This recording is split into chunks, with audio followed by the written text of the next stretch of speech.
Hello everyone, welcome back to my YouTube channel. Thank you Hemant, Aniket, Ritu Ramachandran, Divine for requesting this topic on group dynamics, group versus team और group formation के stages के already lecture मैंने डाला हुआ है. आज हम theories के बारे में बात करेंगे जो ग्रुप डायनेमिक्स पे अप्लाई होती हैं. तो let's begin with the first theory. सबसे पहली थ्योरी जो इसमें अप्लाई होती है दैट्स कॉल्ड प्रोपिनक्यूटी थ्योरी. तो प्रोपिनक्यूटी थ्योरी क्या होती है उसके बारे में बात करते हैं. प्रोपिनक्यूटी मींस नियरनेस. जो प्रोपिनक्यूटी है उसका सिंपल मीनिंग क्या है? उसका मीनिंग है नियरनेस. नियरनेस का मतलब आसपास.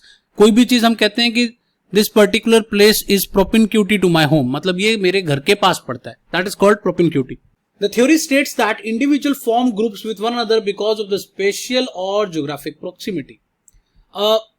थ्योरी बहुत ही सिंपल है. थ्योरी ये कहती है कि लोग तब एक दूसरे से साथ एसोसिएट होते हैं या लोग एक दूसरे के साथ तब ग्रुप बनाते हैं अगर वो ज्योग्राफिकली वाइज एक दूसरे के आसपास रह रहे हैं. फॉर एग्जाम्पल, मैं अपने घर में रहता हूं, मेरे ठीक घर के बगल में मेरे पड़ोसी हैं. हो सकता है उनका प्रोफेशन कुछ और है, हो सकता है उनका इंटरेस्ट कुछ और है, उनका सोचना कुछ और है, उनका ओपिनियन कुछ और है, उनकी पर्सनालिटी कुछ और है. सब कुछ अलग हो सकता है, लेकिन फिर भी हम एक ग्रुप का पार्ट बन जाते हैं. अगर वो सोसाइटी की कोई ग्रुप है तो हम उसका पार्ट बन जाते हैं बिकॉज हम ज्योग्राफिकल लोकेशन वाइज एक दूसरे के आसपास रहते हैं, एक दूसरे के प्रोपिनक्यूटी में रहते हैं. तो अगर हम इसको ऑर्गेनाइजेशन कंटेक्स्ट में लगा के देखें तो उसका क्या मतलब हुआ कि employees who work in the same area of the plant और office close to one another are more probably form groups.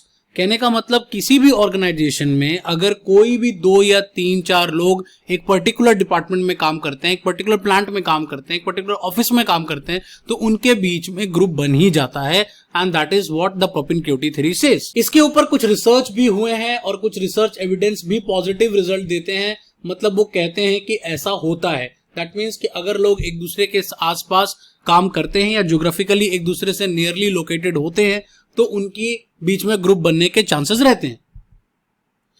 लेकिन इस थ्योरी का एक ड्रॉबैक भी है. वो थ्योरी ये है कि it is not analytical at all. ये थ्योरी ना तो एनालिटिकल बिल्कुल भी नहीं है, plus it does not explain any kind of complexity of the group formation. Group formation के बीच का क्या कॉम्प्लेक्सिटी है, क्या ऑब्जेक्टिव है, क्या गोल है, ये सब के बारे में कुछ भी बात नहीं करता.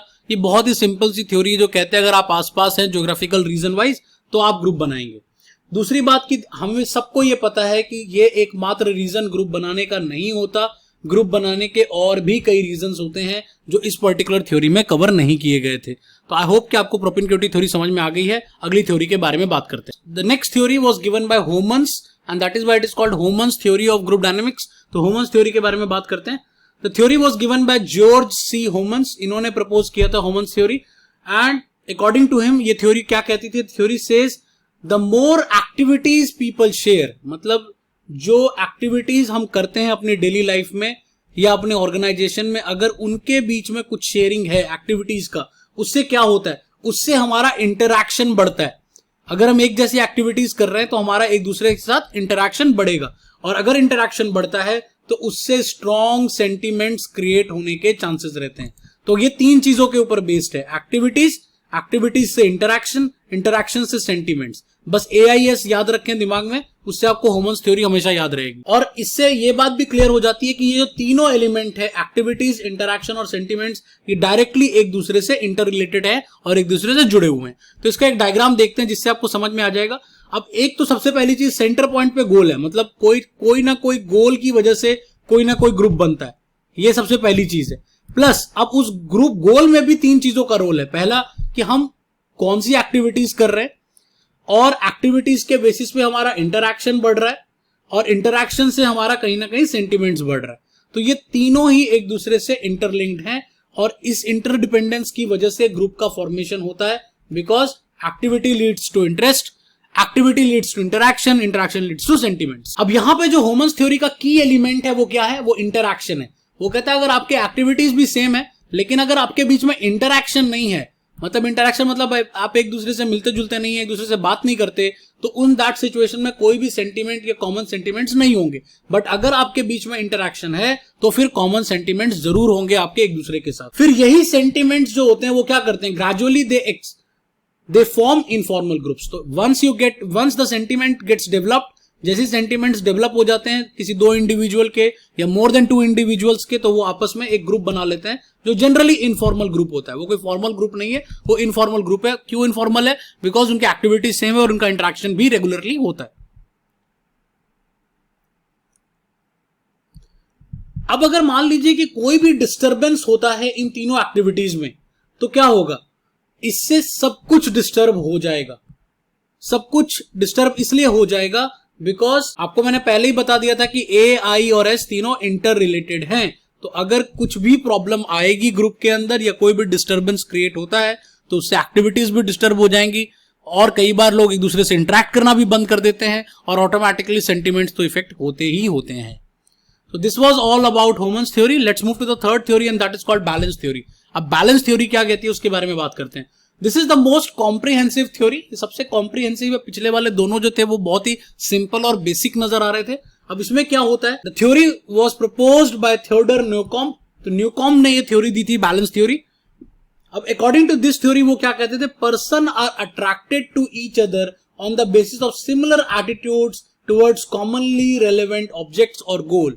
मतलब कोई ऑब्जेक्ट है या कोई गोल है, आप उस गोल को जैसे परसीव करते हैं या आपका एटीट्यूड जिस तरह का है उसी तरह का एटीट्यूड का कोई और पर्सन भी जब आपको मिल जाता है तो आप उसके साथ ग्रुप बनाना पसंद करते हैं। जैसे मान लीजिए मैं किसी एग्जाम की तैयारी कर रहा हूं, मेरा एक एग्जाम को लेकर के लक्ष्य बना हुआ है, कोई और पर्सन मुझे मिल जाता है जिसका भी सेम एटीट्यूड है टुवर्ड्स दैट गोल, वो भी उस एग्जाम को क्लियर करना चाहता है, बहुत पैशनेटली काम कर रहा है, तो मैं उसके साथ ग्रुप बनाने में बहुत खुश होऊंगा क्योंकि मेरा उसमें मुझे लगता है कि एक बैलेंस क्रिएट हो जाएगा। अब एक बार जब रिलेशनशिप बन गया, एक बार आपने ग्रुप बना लिया और रिलेशनशिप क्रिएट हो गया किसी दो इंडिविजुअल के बीच में, तो हम हमेशा एक सिमेट्रिकल बैलेंस बनाने की कोशिश करते हैं between the attraction and the common attitude. तो हम एक बैलेंस बना के चलते हैं। एक बैलेंस का मतलब यहां है कि दोनों में से कोई किसी को डोमिनेट नहीं करता।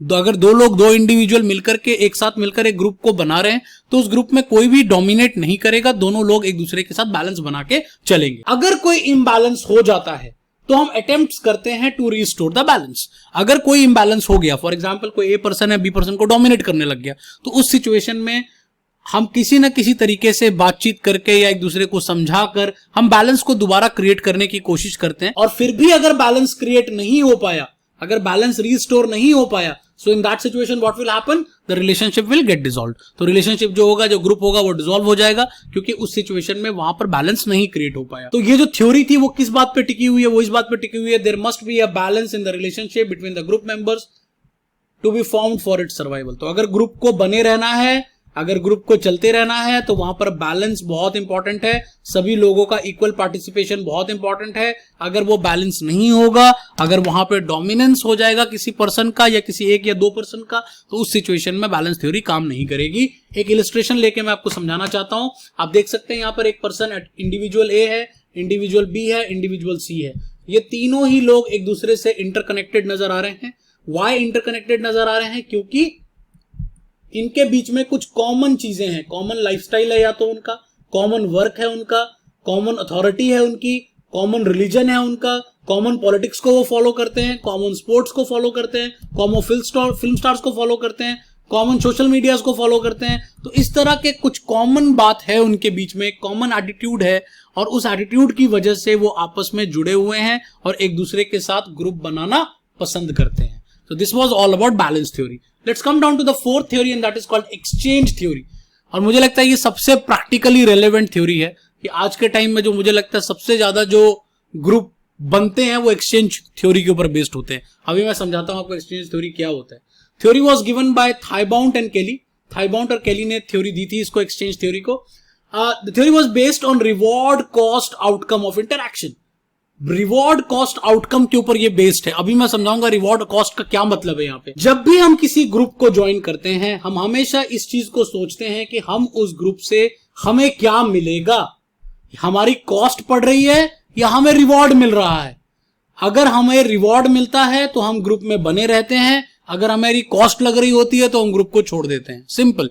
तो मतलब हर आदमी ग्रुप बनाने से पहले ये सोच रहा होता है कि मुझे इस ग्रुप में जाने से क्या फायदा होगा। और तभी मैंने आपसे कहा था कि प्रैक्टिकली सबसे ज्यादा रेलिवेंट है। अगर आप भी मेरी बात से सहमति रखते हैं तो प्लीज कमेंट सेक्शन में यस लिख के मुझे बताएं कि क्या आप मेरी बात से सहमति रखते हैं या नहीं रखते, या अगर आपका कोई व्यू पॉइंट है तो मुझे जरूर बताएं कमेंट सेक्शन। तो सिंपल सी बात है, अगर रिवॉर्ड जो है वो कॉस्ट से ज्यादा है तो हम ग्रुप के साथ बने रहेंगे, हमारा अट्रैक्शन बना रहेगा, हमारा एफिलिएशन बना रहेगा ग्रुप के साथ। अदरवाइज हम ग्रुप को छोड़ देंगे, क्योंकि हमें ग्रुप में कोई भी फायदा नहीं हो रहा, बल्कि हमें कॉस्ट लग रही है। कॉस्ट कैसी लग रही है? हमारा एंजाइटी बढ़ रहा है, हमारी फ्रस्ट्रेशन बढ़ रही है, एम्बैरेसमेंट हो रहा है, फटीग हो रहा है, ऐसी कोई भी फिजिकल प्रॉब्लम हम देख रहे हैं या मेंटल इश्यूज देख रहे हैं, स्ट्रेस बढ़ रहा है, तो हम उस ग्रुप को छोड़ने में बिलीव करते हैं। हमें लगता है ये ग्रुप हमारे लिए नहीं बना, यहां पर हमें कोई फायदा नहीं मिलने जा रहा, कोई रिवॉर्ड नहीं मिलने जा रहा। अच्छी बात यह है कि प्रोपिनक्यूटी, इंटरैक्शन और common attitude all have roles in exchange theory.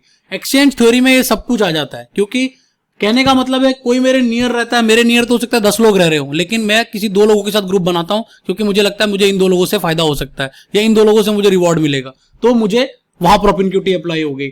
Interaction और के बेसिस पे हम सेंटिमेंट्स जनरेट कर लेते हैं, क्योंकि हमारी एक्टिविटीज शायद सेम होगी। हम एक साथ जॉगिंग करने जाते हैं तो इसलिए हमें लगा चलो हमारा कुछ कॉमन एटीट्यूड भी नजर आ रहा है किसी चीज के प्रति, हमारा लाइफस्टाइल भी कहीं ना कहीं सेम है। तो इस कारण से ये तीनों थ्योरी जो है वो रोल प्ले करती है इन exchange theory, but exchange theory supreme हो जाती है, बिकॉज अगेन वही बात आ जाती है, अगर रिवॉर्ड या कॉस्ट क्या ज्यादा इंपॉर्टेंट है, रिवॉर्ड पड़ रहा है या कॉस्ट पड़ रहा है? रिवॉर्ड पड़ रहा है तो ग्रुप में जाओ, कॉस्ट पड़ रहा है ग्रुप छोड़ दो।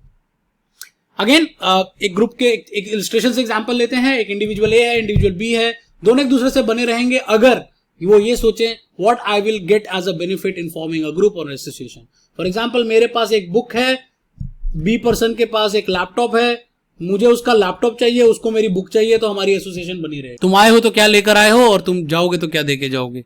ग्रुप। ये एक्सचेंज थ्योरी का कहीं ना कहीं बेस लाइन है। So this was all about group dynamics and it's theories. I hope आपको ये समझ में आ गया हो। So thank you so much. Subscribe, like and share. हमेशा की तरह जो मैं कहता हूं वही कह रहा हूं दोबारा से। अगर कुछ भी अच्छा लगे तो डू सब्सक्राइब, दूसरों को भी बताएं, दूसरों के साथ शेयर करें, सो दैट उनको भी पढ़ने में आसानी हो और वो भी अपने गोल्स को पा सकें। So thanks for watching. Will be meeting in the next one very soon.